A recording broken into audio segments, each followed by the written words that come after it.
Liver खींचने के बाद सिर्फ 0.3 सेकंड के अंदर फाइटर जेट से सीट इजेक्ट हो जाती है, क्योंकि ऑलरेडी यह एक इमरजेंसी टूल है। जब पायलट को पता चलता है कि या तो फाइटर जेट के इंजन में कोई खराबी हुई है या फिर एनिमी की किसी मिसाइल से जेट नहीं बच पाएगा, तो यह लास्ट ऑप्शन होता है। पायलट अपनी जान बचाने के लिए सीट के साथ में फाइटर जेट से बाहर निकल जाते हैं। लेकिन यह जो 0.3 सेकंड का ऑपरेशन है, जिसको हम आगे समझेंगे कि यह कैसे ऑपरेट होता है, लेकिन यह पायलट के लिए बहुत खतरनाक होता है। जब सीट इजेक्ट होती है तो पायलट के ऊपर ग्रेविटेशनल फोर्स करीब 15 टाइम्स बढ़ जाता है, और यदि हाथ पैर को नहीं संभाला गया तो एयर प्रेशर की वजह से हाथ पैर टूट सकते हैं। जब कोई लाइफ थ्रेटनिंग इमरजेंसी होती है तो ऐसे कंडीशन में पायलट इस इजेक्शन लीवर को पुल करता है। यह लीवर पायलट के दोनों पैरों के बीच में होता है और एक हेड के ऊपर भी होता है।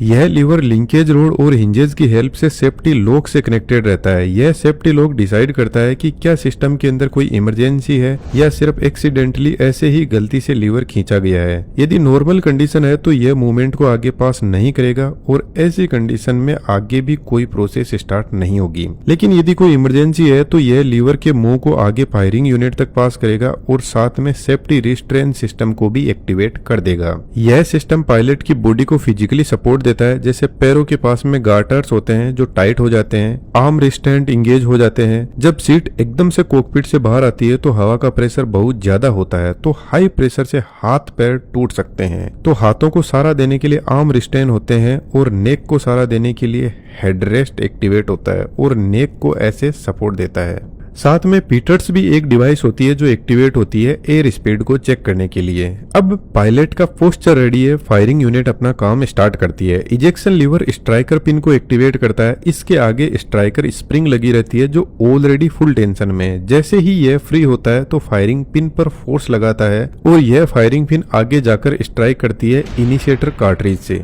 जो एक स्मॉल एक्सप्लोजन करवाती है। यह सेम प्रोसेस एक गन में कार्ट्रिज को फायर कर देती है, लेकिन यहाँ पर एक्सप्लोजन से सिर्फ एक गैस इंपल्स जनरेट होती है। यहाँ से यह गैस इंपल्स आउटपुट पाइप के थ्रू सीक्वेंसर यूनिट के पास में पहुंचती है। सीक्वेंसर यूनिट एक डिस्ट्रीब्यूशन बॉक्स होता है जो एक साथ में 3 सिस्टम को एक्टिवेट करने का काम करता है। यदि आप ध्यान से देखोगे तो अभी पायलट फाइटर जेट के अंदर बंद है और यह ऊपर का ग्लास होता है, इसको कैनोपी बोलते हैं। यह मल्टीपल पॉलीकार्बोनेटेड प्लास्टिक की लेयर से बना होता है जो बहुत स्ट्रॉन्ग होता है। तो सबसे पहले सीक्वेंसर से एक गैस इंपल्स जाती है कैनोपी के पास में। कैनोपी के अंदर एक्सप्लोजिव बोल्ट लगे रहते हैं। यह गैस इंपल्स बोल्ट के अंदर ऊपर की तरफ पायरोटेक्निक पाउडर भरा रहता है जिसमें एक्सप्लोजन करवाते हैं। इस एक्सप्लोजन से यह रैपिडली जलने लगता है और गैसेस रिलीज होती है। यह गैसेस एक लो डेंसिटी डेटोनेशन करवाती है और इस डेटोनेशन से शॉक वेव जनरेट होती है जो हाई डेंसिटी एक्सप्लोजिव को डेटोनेट करवाती है, जिसकी वजह से यह बोल्ट इस पार्ट से यहाँ से सेपरेट हो जाता है। जैसे ही सेपरेट होता है तो हवा के हाई प्रेशर की वजह से कैनोपी हवा में उड़ जाती है। इस मेथड को जेटिसन मेथड बोलते हैं। लेकिन आज के मॉडर्न टाइम में फाइटर जेट एक अलग अप्रोच यूज करते हैं जिसका नाम है मिनिएचर डेटोनेशन कोड।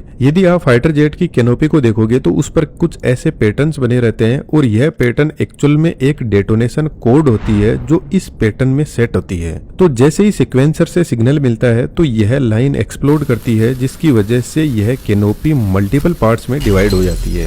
कैनोपी हटने के बाद में second gas impulse signal sequencer से जाता है कैटापुल्ट सिस्टम के पास में। यह सिग्नल कैनोपी के सिग्नल से स्लाइटली डिलेड होता है और इसको डिले जानबूझकर किया जाता है। यदि सभी सिस्टम को एक साथ में एक्टिवेट कर दिया जाए तो पायलट ऊपर कैनोपी से जाकर टकरा सकता है। सिस्टम बहुत हाई स्पीड में एक्टिवेट होता है तो पायलट यहाँ पर इंजर्ड भी हो सकता है। यदि आप ध्यान से पायलट की सीट को देखोगे तो यह पीछे से 2 रेल के अंदर सेट रहती है और इन गाइडेड रेल के अंदर सीट कुछ इस तरीके से मूव कर सकती है, लेकिन इनको फोर्स लगाने के लिए 2 अलग अलग सिस्टम होते हैं। सबसे पहले कैटापुल्ट सिस्टम एक्टिवेट होता है जो सीट के बीचों बीच ऐसे लगा रहता है एक कैनन में, ऐसे सिलेंड्रिकल शेप में, जिसमें मल्टीपल टेलीस्कोपिक पिस्टन लगे रहते हैं। तो जब सीक्वेंसर से इंपल्स मिलती है इसको तो ऊपर की तरफ इनिशिएटर कार्ट्रिज एक्टिवेट होती है और इसमें एक स्मॉल एक्सप्लोजन होता है। इस एक्सप्लोजन से कुछ गैसेज निकलती है जो कैटापुल्ट के नीचे की साइड में जाती है और इस तरीके से यहाँ पर पिस्टन पर फोर्स लगाएगी।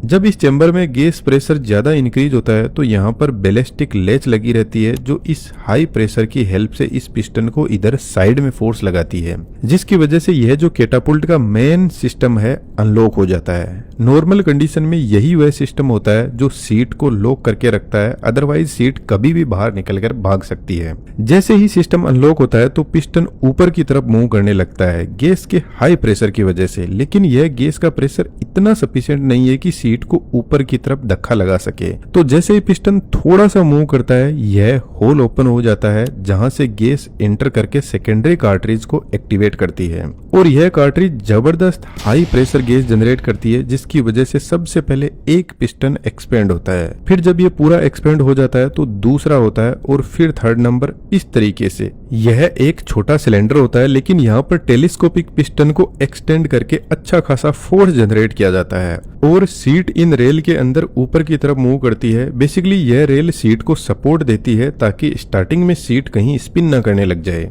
यह प्रोसेस लीवर खींचने के 0.2 सेकंड में कंप्लीट हो जाती है, लेकिन यह प्रेशर इतना सफिशिएंट नहीं है कि सीट को पूरी कॉकपिट से बाहर निकाल सके।